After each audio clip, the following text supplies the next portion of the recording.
warahmatullahi wabarakatuh.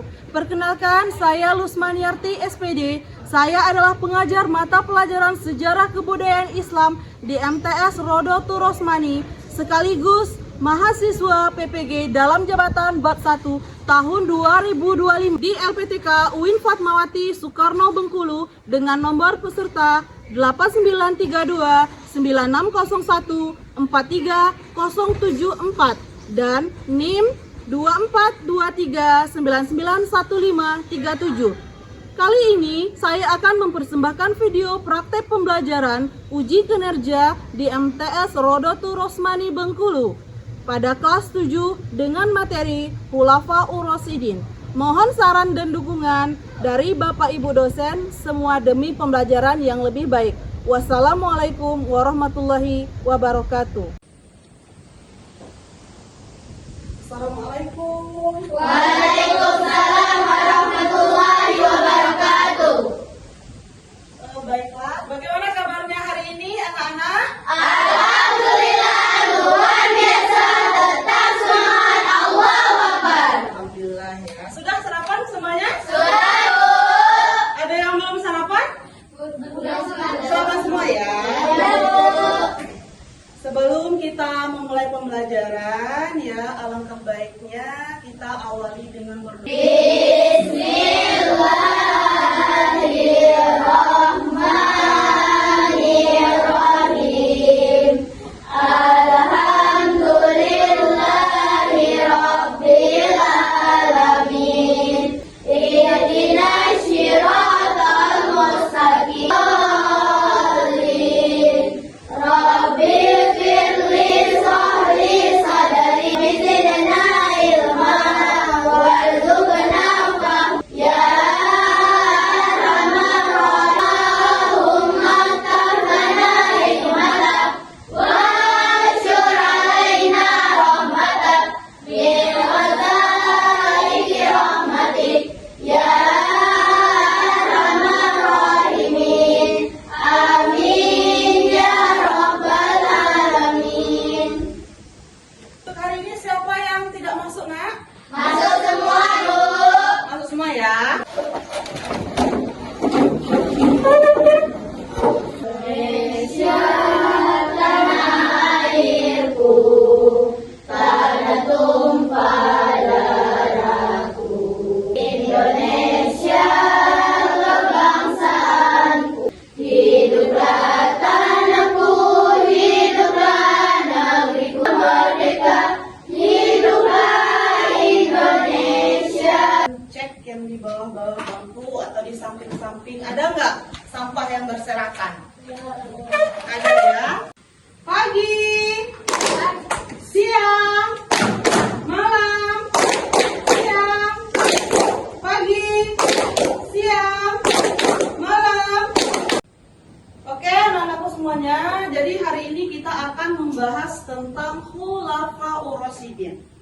Nah, sebelum kita bahas tentang Khulafaur Rasyidin, ya, apakah ada dari anak-anak semuanya atau dari ananda semuanya yang masih ingat pembahasan bab kita yang bulan kemarin?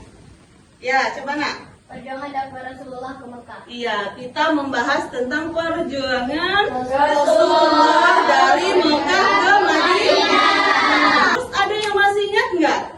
Bagaimana kondisi masyarakat Arab pra-Islam atau sebelum Islam? Masih banyak yang bermaksiat, apa lagi? Masih banyak yang menyembah berhala, apa lagi? Ya, apa tujuan pembelajaran Khulafaur Rasyidin ini? Ya, yang pertama, saya menjelaskan bagaimana latar belakang munculnya Khulafaur Rasyidin. Ya, jadi anak-anak paham apa latar belakang munculnya Khulafaur Rasyidin. Terus anak-anak juga bisa ya menjelaskan bagaimana biografi dari keempat Khulafaur Rasyidin ini. Ya, tahu bagaimana biografinya.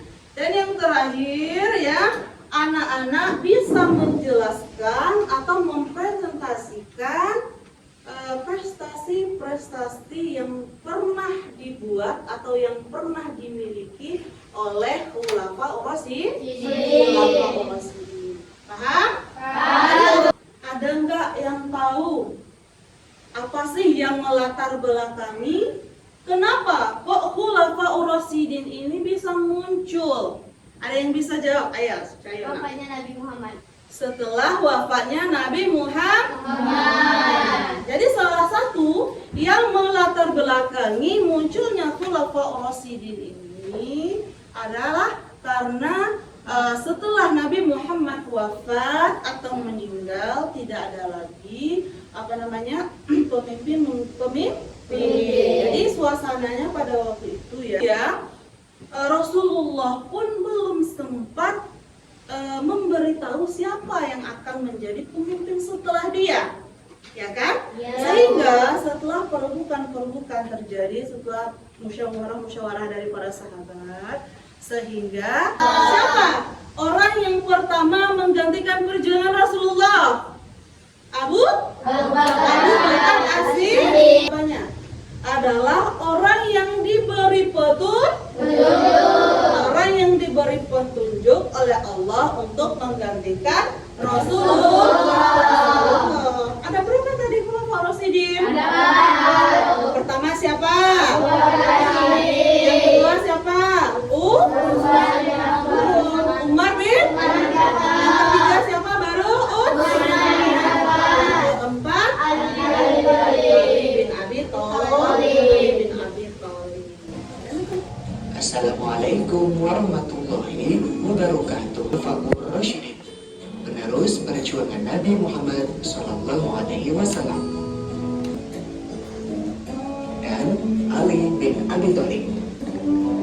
Secara umum, sifat yang dimiliki oleh para Khulafaur Rasyidin antara lain amanah, istiqomah, jujur, cerdas, bertanggung jawab, dan selalu menyampaikan kebenaran. Dan secara khusus, sifat-sifat dari Khulafaur Rasyidin, yang pertama, sahabat Abu Bakar As-Siddiq, bersifat tegas dan bijaksana. Untuk kesejahteraan rakyatnya, beliau mendirikan Baitul Mal, yaitu lembaga yang mengurusi kas dan keuangan negara. Sahabat Umar bin Khattab, beliau memiliki sifat pemberani. Beliau berani melakukan perluasan wilayah Islam. Sampai saat ini kita rasakan, yaitu penetapan kalender Hijriah atau penetapan. Anda semuanya berdiri semuanya.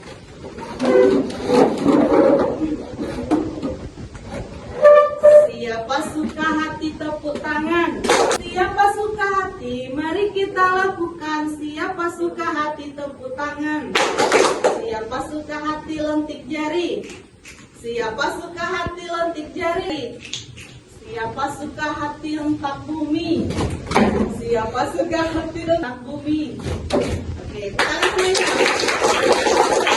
Jadi part yang terakhir ini ya, Ibu akan memberikan tugas kepada Ananda semuanya ya. Ibu akan membagikan beberapa kelompok atau 3 kelompok ya. Nanti silahkan kalian menganalisis dari soal-soal yang Ibu berikan. Silakan tentukan 1 orang ketua kelompok ya. Nanti ketua kelompoknya yang akan mempresentasikan hasil analisis kelompoknya masing-masing ke depan satu persatu. Ya. Nah, pertanyaannya sudah Ibu berikan tadi kan? Sudah, Bu. Oke.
Dari kelompok 1 bacakan pertanyaannya dan bacakan hasil dari analisis kelompoknya. Ke depan. Assalamualaikum warahmatullahi wabarakatuh. Waalaikumsalam warahmatullahi wabarakatuh. Kami dari kelompok 1 ingin Abu Bakar menjadi khalifah. Proses terpilihnya Abu Bakar setelah Nabi meninggal dengan cara musyawarah oleh para sahabat, meskipun banyak yang menjunjung akhlak yang baik, jujur dan tegas. Kelompok 2 untuk menyampaikan atau mempresentasikan hasil analisis. Assalamualaikum warahmatullahi wabarakatuh. Waalaikumsalam warahmatullahi wabarakatuh. Saya perwakilan dari kelompok 2 ingin mempresentasikan bagaimana proses Umar bin Khattab menjadi khalifah. Umar bin Khattab menjadi khalifah melalui proses penunjukan langsung oleh Abu Bakar dalam musyawarah para sahabat.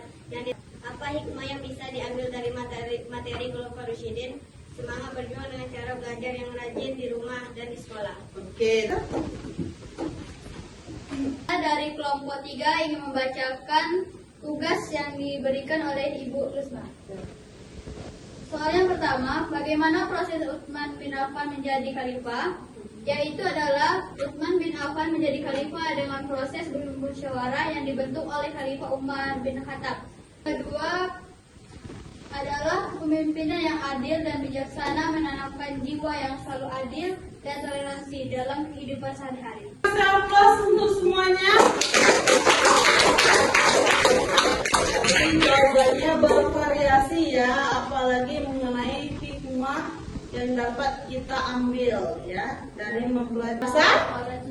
Bisa mengetahui tentang Khalifah Ur-Rasyid. Oh, siapa-siapa yang termasuk ke dalam Khalifah Ur-Rasyid. Terus salah satu prestasi Khalifah Rasyidin tadi kan, kayak Abu Bakar kan dan sebagainya. Nah, jadi setelah mempelajari Khalifah Rasyidin ini, setidaknya kita paham bagaimana latar belakang munculnya Khalifah Rasyidin, ya kan? Terus tadi tugas-tugas dari Khalifah Rasyidin. Oke, baik Ananda semuanya.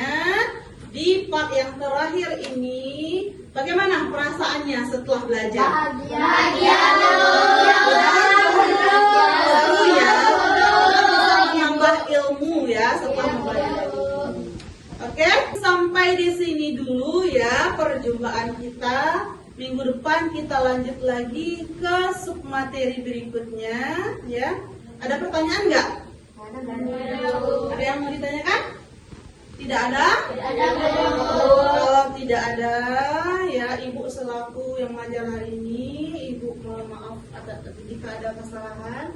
Kepada Allah Ibu mohon maaf, mohon ampun ya. Ibu akhiri, wallahu muwaffiq ila aqwamit thoriq. Wassalamualaikum warahmatullahi wabarakatuh.